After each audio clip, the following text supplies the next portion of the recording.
Assalamu alaikum and good morning.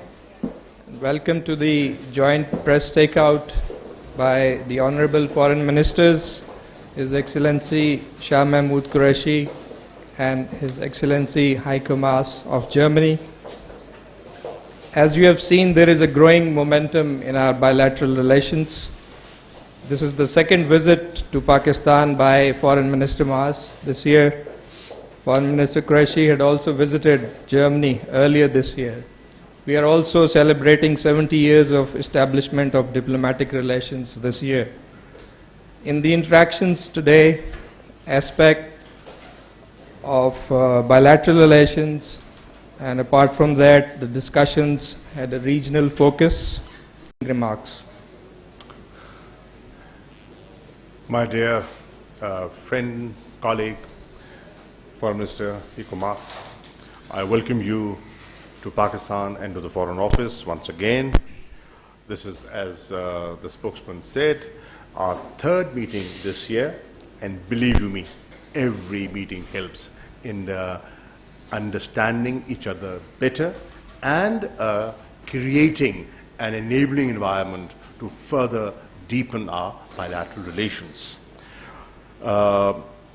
Ladies and gentlemen, as you know, the 2021 is the year of 70 years of diplomatic relations with Germany. And I'm happy to share with you that we have planned a number of activities to celebrate 70 years of close cooperation, coordination, and excellent bilateral relations in a befitting manner. Germany has been and is an important investor for Pakistan.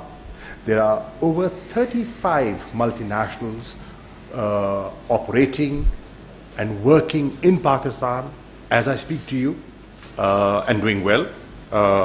You are one of our largest trading partners within the European Union, and thank you for supporting us in the GSP Plus. And there are possibilities of enhancing our trade further. There are many areas where we can develop economic linkages in the future. Areas like renewable energy, solar energy, IT, housing, so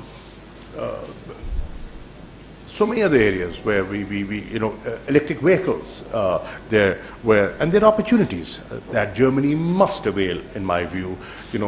In the special economic zones in CPEC, there are opportunities that you must think of. On defense matters, we've had good cooperation. The Army Chief's visit in June 2021 gave further momentum to those good understanding and cooperation. And there are areas on bilateral, in the bilateral affair that can further help our diaspora and our relations. For example, expeditious visa will help Pakistani students, businessmen, families, and if you could help doing that, that will be very helpful. For example, revision of travel advisory. You already have. Thank you for doing so. And a further upgradation would be highly appreciated.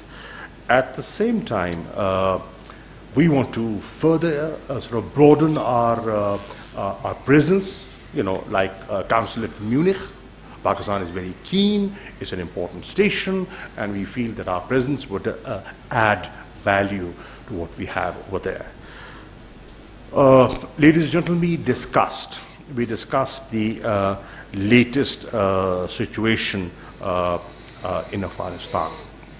I had a good conversation with the Foreign Minister on the telephone on the 21st of August, and I requested him to visit Pakistan, and I'm highly appreciative. You're taking out time in a very, very busy time for yourself, and because of elections, for you to come to the region, to Pakistan, see things firsthand. Getting information through telegrams is one thing. Coming and meeting people and seeing things for yourself is totally different. And I am positive and I am confident, the assessment that you will make after having met, engaged with your staff here, with your embassy here, with your mission here, and with the political and the military leadership of Pakistan, with other regional players that you have visited, will give you a very good holistic view of what the challenges are, what the concerns are, what the opportunities are, and what needs to be done in the days ahead. How the international community should act. What are the advantages of remaining engaged? What would be the consequences of abandonment? What did we learn from the past? What should be done differently this time as opposed to the 90s? This is what needs closer consultation and discussions. I have shared our perspective. I'll be highly appreciative if the Foreign Minister and other colleagues coming in the next few days will be able to share Pakistan's perspective with their colleagues when they meet informally, in the European Union. Foreign Minister, before I conclude, I want to share with you that in my view, and I'm speaking as a politician, as a legislator, as a person who is on the ground, connected with the people, and not just an academic. This is a pivotal moment in Afghanistan's history. The international community must remain engaged. Humanitarian assistance must flow. Do not let the economic collapse in Afghanistan take place. Vacuum is in nobody's interest. Instability is in nobody's interest. Exodus of refugees cannot be stopped within the region. Look at the larger picture, the holistic picture, and when you do, I am sure you will make the right decisions, and you will be able to convince your colleagues, and Germany is a very, very important country. You have a very important international presence. Your voice matters. You're counted. So when you speak, you will be heard. So please do that. I want to thank you for visiting us. I look forward to continuing working with you and deepening our bilateral relations further. Thank you. Over to you. Ja, vielen Dank, lieber Herr Kollege. Vielen Dank dafür, dass wir uns in einem sehr überschaubaren Zeitraum jetzt schon das 3. Mal treffen. Und da sind unsere Telefonate, die wir in der Zwischenzeit geführt haben, gar nicht mitgezählt. Das zeigt, dass wir wirklich uns sehr, sehr eng abstimmen. Nicht nur mit Blick auf Afghanistan, sondern auch bilateral insgesamt. Und darüber bin ich sehr dankbar. Heute bringt uns eben leider nicht wie geplant eigentlich das 70-jährige Jubiläum der diplomatischen Beziehungen zwischen Deutschland und Pakistan zusammen, sondern die dramatischen Entwicklungen in Afghanistan. Well, thank you, dear colleague, Excellency. Thank you.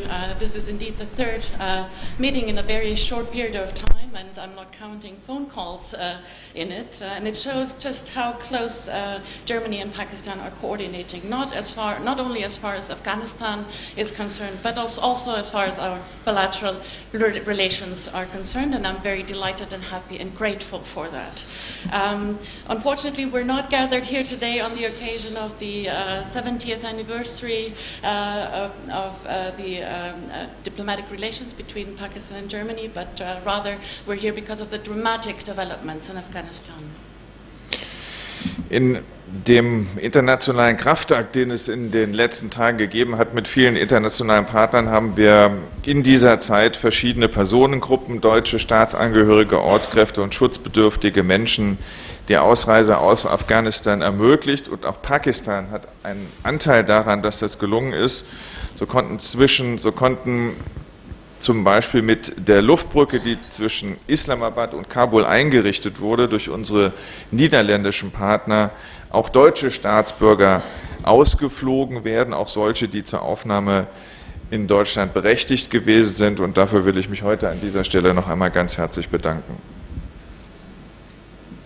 We've seen the major international efforts in the past days, and thanks to these efforts, various groups of people were evacuated out of Afghanistan. German nationals, local staff, other vulnerable Afghan men and women, and Pakistan had its share and played a part in the fact that we managed to do so successfully.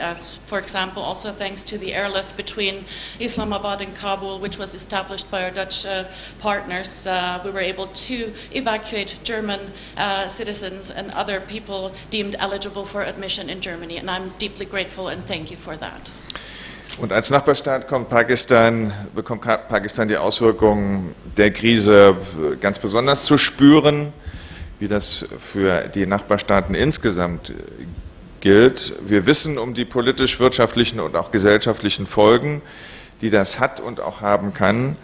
Und deshalb will ich das auch hier sagen, wie auf den anderen Stationen meiner Reise, dass wir uns das nicht nur anschauen, sondern dass Deutschland euch und die Länder der Region mit diesen Herausforderungen nicht alleine lässt. Wir haben bereits 100 Millionen Euro für humanitäre Hilfe bereitgestellt.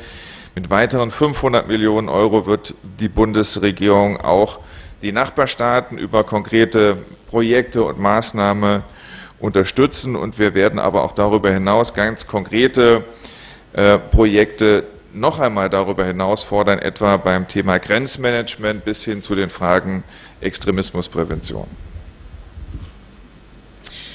Pakistan, as a neighbor of Afghanistan, is fully experiencing the effects of this crisis, and I'm going to say this here, but I also said it in previous stops of my journey. We're not only going to look at the situation, but Germany stands ready to support the neighboring countries, the region. We will not abandon you in facing these challenges.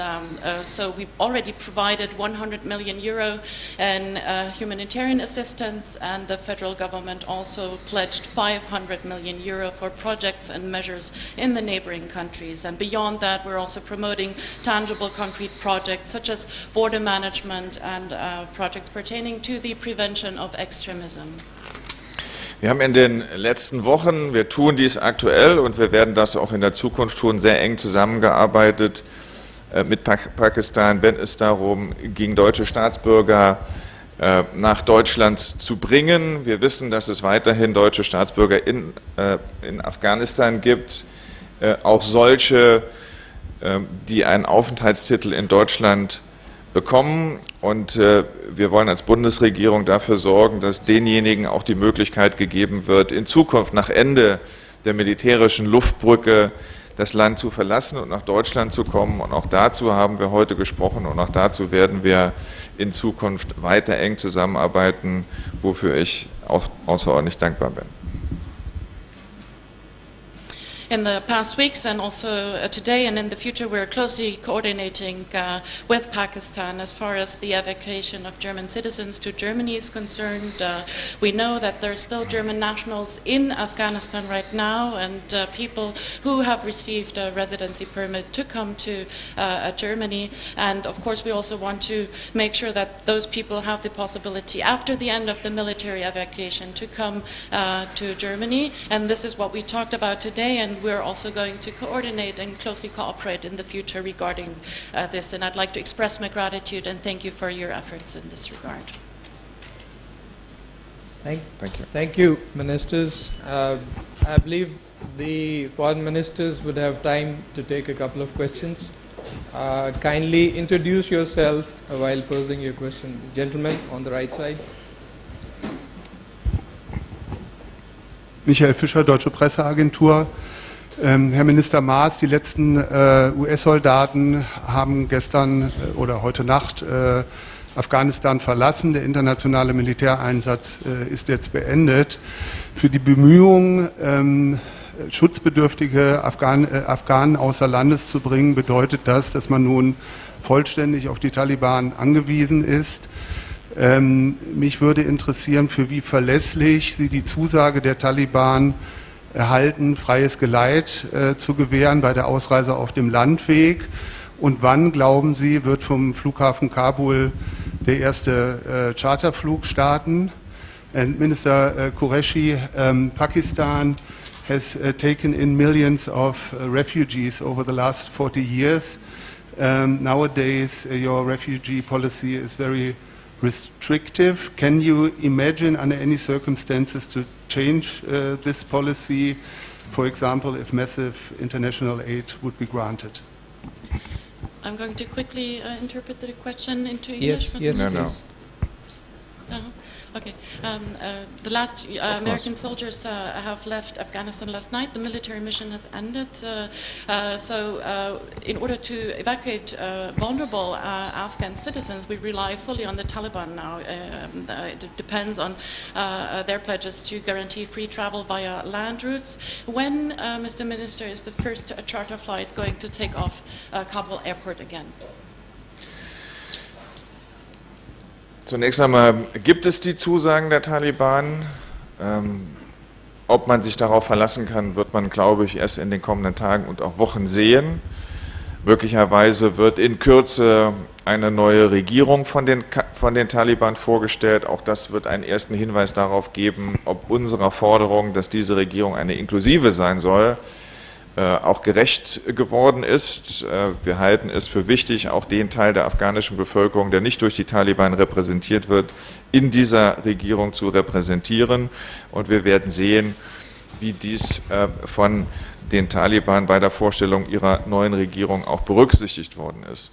Wir bereiten uns, weil es diese Zusage gibt, zusammen mit anderen darauf vor, Menschen, sobald der Flughafen wieder operabel ist, und wir hoffen, dass das in einem überschaubaren Zeitraum der Fall ist, für besondere Charterflüge zur Verfügung steht und Menschen über den Flughafen ausgeflogen werden. Wir sehen aber auch jetzt, dass es Menschen gibt, die sich auf dem Landweg zu den Grenzen Afghanistans begeben, und wir brauchen Verfahren, um diese Menschen, sofern sie zu denjenigen gehören, die einen Aufenthaltstitel bei uns haben oder bekommen, diese von diesen Ländern auch nach Deutschland bringen. Und das ist natürlich eine der Themen gewesen auf dieser Reise, die wir hier besprochen haben.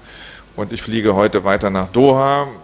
In Doha, in Katar, gibt es intensive Kontakte zu den Taliban, um auch dort noch einmal die Informationen zu erhalten, die uns dabei behilflich sein können, einzuschätzen, inwieweit die Zusagen der Taliban eingehalten werden. Wir wollen nicht nur, dass sie eingehalten werden, sondern wir wollen sie jetzt auch umsetzen, und dazu führen wir selbst auch weitere Gespräche zurzeit mit den Taliban. Yes, there is the pledge by the Taliban. Whether these pledges and the commitments made are reliable remains to be seen in the coming days and weeks. Soon the Taliban are going to introduce and present a new government, and it remains to be seen.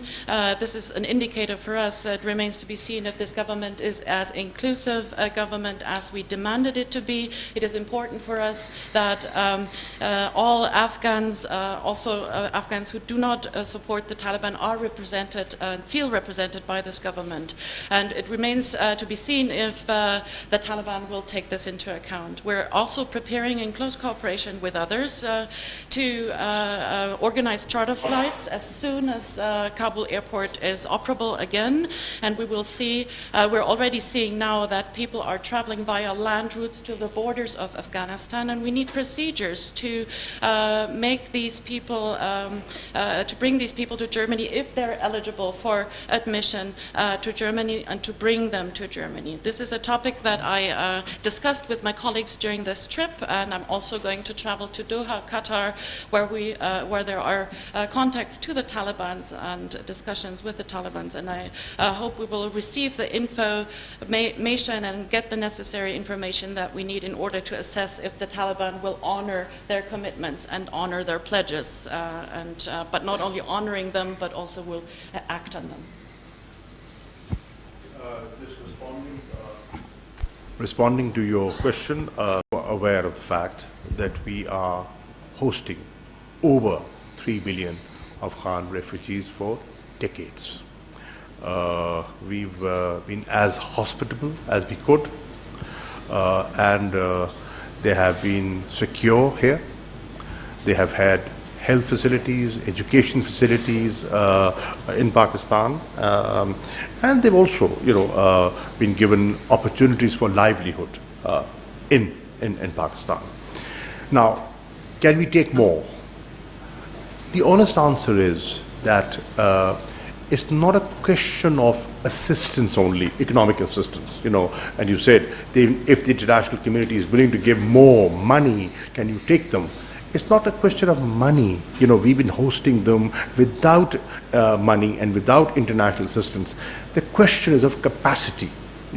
Can we absorb more refugees is what needs to be understood.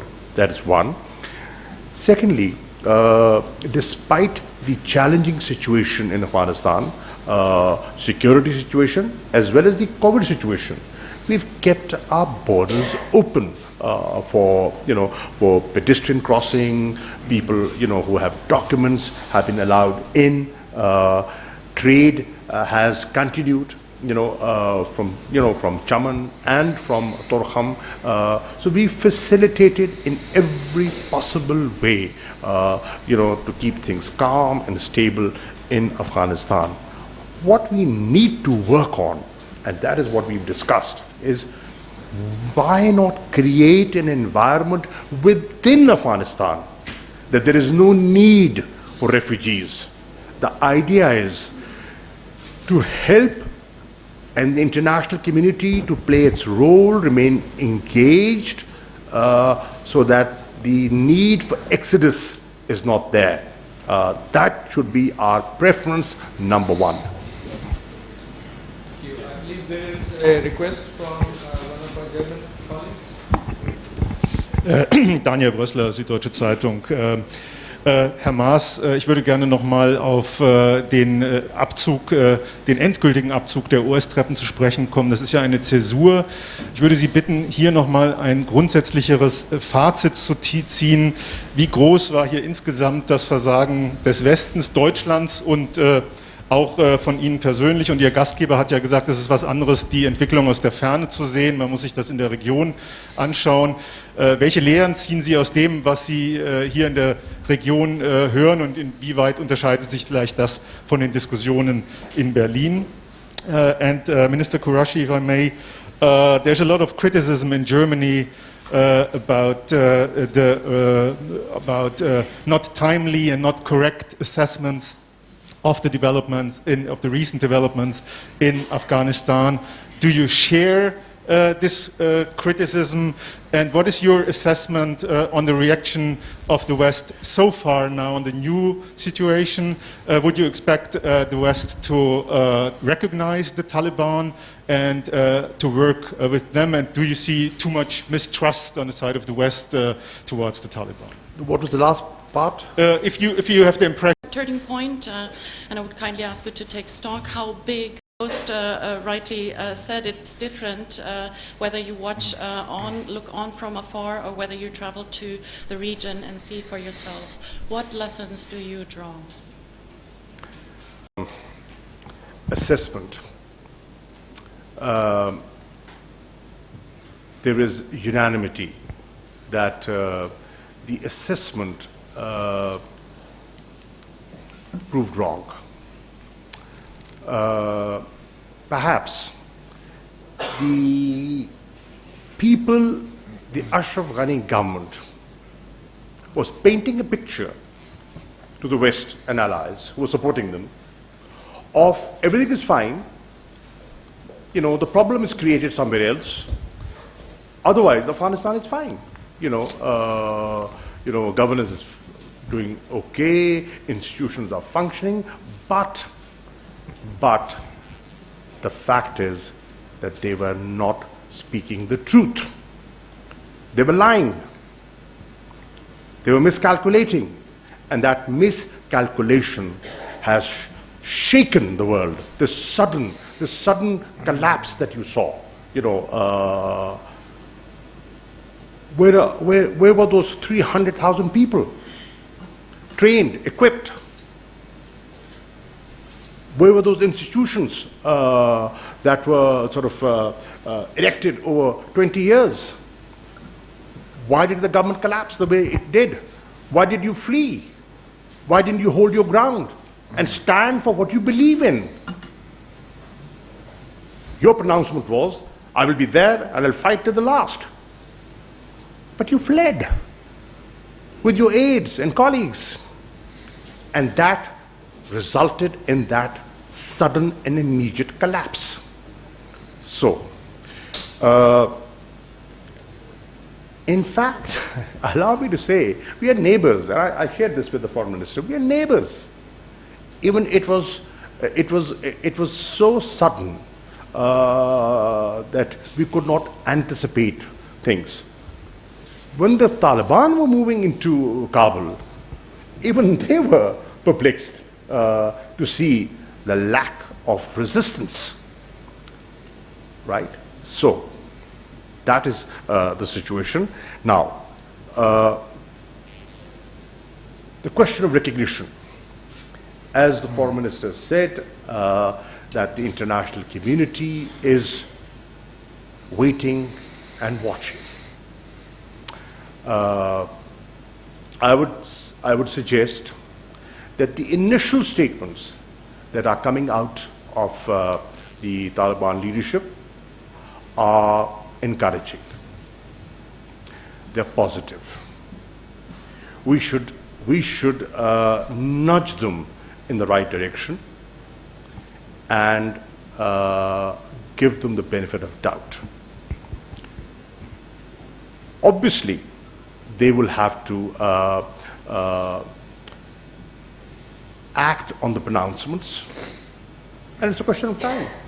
It's a question of time. Very soon, it will be obvious whether they have a desire for an inclusive government, whether they mean what they have said, and if they do, and the indications are that their approach is different from the past, then I think the ground realities as they stand today would be in the interest of the international community to judge the ground realities and see what is the best way forward. In my view, engagement as opposed to turning away would be in the larger interest of the region and the international community. And that is what Pakistan would urge. Stay engaged. Abandonment is not an option. It will have consequences. It has had consequences, and we've all suffered those consequences. Let us not repeat the mistakes of the past. So, can we trust the Taliban? Let's see. Let's see. They implement what they've said, and if they do, engage with them. And they also realize that they would require support. They would require humanitarian assistance. They would require economic assistance, financial assistance in the days ahead. And if they do require this, then they will have to respect human rights and the international norms and opinion.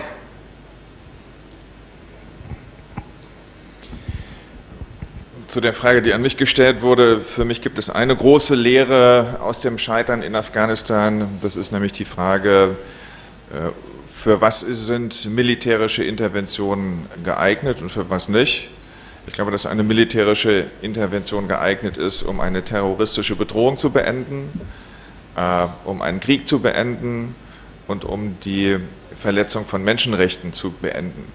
Ich glaube, nach den Abläufen in Afghanistan müssen wir uns in der westlichen Staatengemeinschaft, aber auch darüber hinaus, aber auch sehr intensiv die Frage stellen, ob militärische Interventionen geeignet sind, um die von uns bevorzugte Staatsform zu exportieren. Das ist ganz offensichtlich in Afghanistan gescheitert und ich glaube, das muss auch eine der Lehren sein, die wir in der internationalen Politik ziehen, dass über die Dinge Terrorismus bekämpfen, Frieden schaffen, die Verletzung von Menschenrechten beenden, militärische Interventionen nicht geeignet sind, um langfristig eine Staatsform zu exportieren. Und das wird sich auswirken müssen auf die Ziele von internationalen Einsätzen und auch auf die Dauer von internationalen Einsätzen. For me, the important lesson I draw out of the failure in Afghanistan is the question, what are military interventions suited for? I believe they're suited to combat terrorist threats and wars and human rights violations. And in the West, in the international community at large, we have to ask ourselves if military interventions are suitable to export form of government, which we prefer. This was not successful in Afghanistan, and this is why we have to draw the necessary lessons that beyond fighting terrorism, beyond ending human rights violations, beyond creating peace, military interventions are not suited to export a specific form of government. And we need to think about the purposes and also the duration of military interventions. We can have one question from that side, the lady at the back.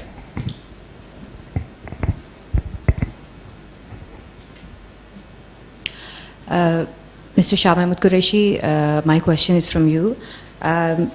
Since we are doing a lot for decades, Afghan, US, German and other national refugees or persons we evacuated from Afghanistan till date?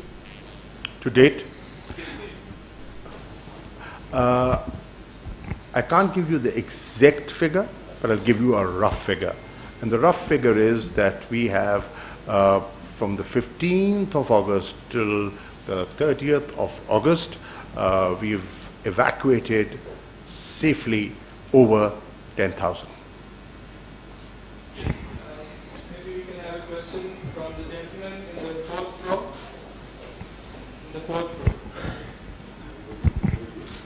Thank you, German Foreign Minister. This is Mateen Haider. I represent GTV Network. Latest report indicates that IS Khurasani group in Afghanistan has claimed the responsibility of the terror attacks at Kabul Airport. This Khurasani group is completely funded, supported, trained by India.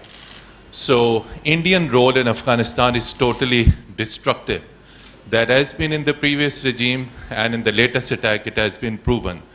So you are visiting regional countries. Will you take up this matter with the regional leadership about this destructive and terror role of India in Afghanistan? And how you see Pakistan's positive contributions for peace and stability in Afghanistan? And to our Foreign Minister, Mr. Foreign Minister, you have been in touch, you have been to the regional countries. Why there is a delay in the formation of inclusive and broad-based government in Afghanistan? Because the more delay in the formation of inclusive government, more instability will be there. Thank you both Foreign Ministers. You want to go first? Or should I? Wir sind mit Blick auf die letzten beiden Wochen, aber auch darüber hinaus für die enge Kooperation mit der pakistanischen Regierung. Ich auch persönlich meinem pakistanischen Kollegen außerordentlich dankbar. Es ist für uns sehr wichtig gewesen, viele Informationen aus der unmittelbaren Nähe zu bekommen, auch wenn wir alle die Lage am Schluss so nicht haben kommen sehen, zumindest nicht in dieser Geschwindigkeit. Und international für die Länder der Region, auch für Indien, ist es jetzt sehr wichtig, dass wir uns gemeinsam eine Strategie erarbeiten für die weiteren Entwicklungen in Afghanistan. Und deshalb ist unser Ansatz, dafür zu sorgen, dass es internationale Einigkeit gibt. Die Tatsache, dass es eine Resolution des Sicherheitsrates zu Afghanistan gegeben hat, ist ein wichtiger und positiver Schritt in diese Richtung. Und ich hoffe, dass auch in der Region es möglich sein wird, dass wir uns hinter einem gemeinsamen Approach in all diesen Fragen versammeln können. Against the backdrop, in light of the events of the past weeks, I'm very grateful, extremely grateful for the close cooperation between Germany and Pakistan. It is important to receive all that information from the immediate neighborhood of Afghanistan. We didn't see events coming, at least not at this in this speed. For the broader region, also for India, it is important to discuss and develop a common strategy as far as the developments in Afghanistan are concerned. We need international unity. We need to stand united. And the fact that the United Nations Security Council passed a resolution is an important step in that direction. And I hope that we will be able to continue to build upon this close cooperation in the region. Responding to your question, I can say Shakespeare said, beware, beware the Ides of March, Macbeth. So I've been constantly saying to the international community, beware, beware the role of spoilers within and beyond. That is important. The international objective is peace and stability. The international community has to discern between those who are standing on the side of peace and stability and have to differentiate between those who, for self-interest, are taking steps that will not be helpful in promoting peace and stability. They are well informed. In our bilateral conversations, we've had discussions on that. I don't have to elaborate. You're smart enough to understand what I'm alluding to. The second part of your question was the delay in the formation of a government in Afghanistan. Obviously, you cannot have a vacuum there, and the statements that did come out from the Taliban, if I recall correctly, they were that they will announce the discussions are on. The talks are taking place, but they said they will announce the government once the withdrawal has been completed. Now, yesterday, the formal announcement came that the withdrawal is complete. I think in the next few days, you can expect the announcement of a government. Thank you. Thank you. Thank you, Foreign Ministers. Thank you for your presence.